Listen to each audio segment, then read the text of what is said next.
हरिओम दोस्तों, आपका एक बार पुनः हार्दिक स्वागत है हमारे इस प्लेटफॉर्म पर। आज हम जठर अग्नि को किस प्रकार से तीव्र कर सकते हैं, उसकी जो कार्य करने की क्षमता है किस प्रकार से बढ़ा सकते हैं, आज हम वह अभ्यास जानेंगे। हमारे हटे हुए ग्रंथों में विभिन्न प्रकार की क्रियाओं का वर्णन किया गया है, चाहे वो शोधन की क्रियाएं हों, चाहे वो हमारे मन को एकाग्र करने वाली क्रिया हों, या फिर हमारे शंख प्रक्षालन की क्रियाएं हों। अनेकों क्रियाओं का वर्णन हमारे हटे हुए ग्रंथों में किया गया है। उन्हीं में से एक क्रिया है अग्निसार। अग्निसार की जो क्रिया है, इसका वर्णन मुख्य रूप से घेरंड संहिता में मिलता है, जो एक हटे हुए ग्रंथ है।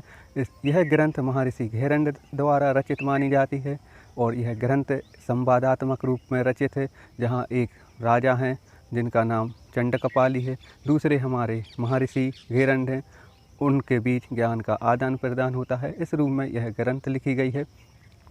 तो उसी ग्रंथ में जब हम षट कर्म की बात करते हैं, तो षट कर्म के अंतर्गत 13 प्रकार की जो उसमें क्रियाएं बताई गई हैं, धोती बताई गई हैं, उन्हीं में एक यह क्रिया है अग्निसार की। यह क्रिया हमारे पाचन से संबंधित है। हमारी एक जो मुख्य जठर अग्नि है, पाचन का जो कार्य करती है, उससे संबंधित है। तो चलिए इसको किस प्रकार करना है हम वह जानते हैं। सर्वप्रथम आप किसी भी एक आसन में बैठ जाइए।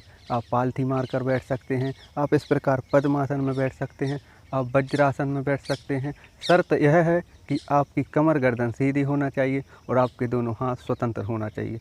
इस प्रकार आप बैठ जाएंगे, नी को प्रेस करके रखेंगे। इसमें करना क्या है, सर्वप्रथम हम नासिका से एक लंबी गहरी सांस लेंगे, मुख से छोड़ते हुए ठुड्डी को चेस्ट से लगाएंगे।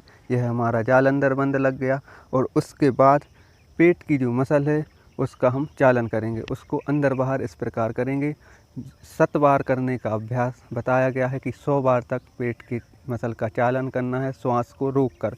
जब हम श्वास को नासिका से लेते हैं और मुख से छोड़ देते हैं और फिर उसको होल्ड करके रखते हैं, तो यह बहिर्कुंभक कहलाता है। अर्थात बाहर को श्वास को छोड़ने के बाद रोकने का जो अभ्यास है वह बहिर्कुंभक है, अर्थात बाहरी कुंभक।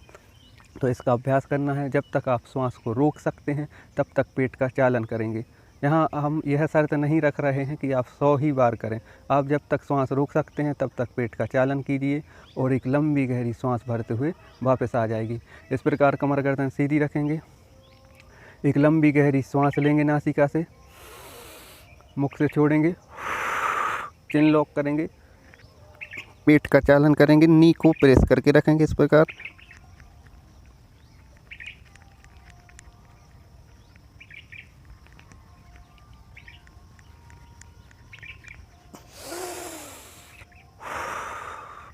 नासिका से श्वास लेंगे और वापस आ जाएंगे श्वास छोड़ते हुए। इस प्रकार यह अभ्यास आप कर सकते हैं। एक बार फिर से मैं इसको दोहरा कर आपको बता देता हूँ।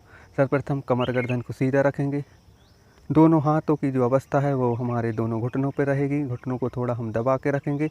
एक बार नासिका से लंबी गहरी सांस लेंगे और मुख से श्वास को छोड़ देंगे, चिन लॉक लगाएंगे। फिर उदर की जो पेशियां हैं उनका चालन करेंगे, एब्डोमिनल मसल का चालन करेंगे। इस प्रकार से लंबी गहरी सांस लेंगे, मुख से छोड़ देंगे, चिन लॉक,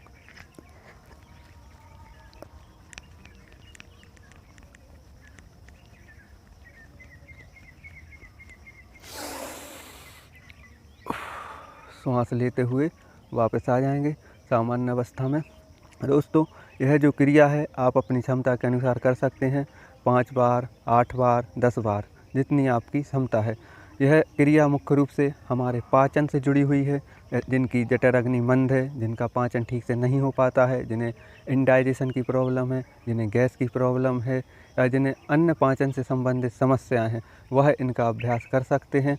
आप इनका अभ्यास कीजिए। यह आपकी जठर अग्नि को प्रदीप्त करेगी, पाचन की क्रिया को तीव्र बनाएगी और आपका जो पाचन है वह सही तरीके से होगा और जो भी आप खाएंगे वह शरीर को भी लगेगा।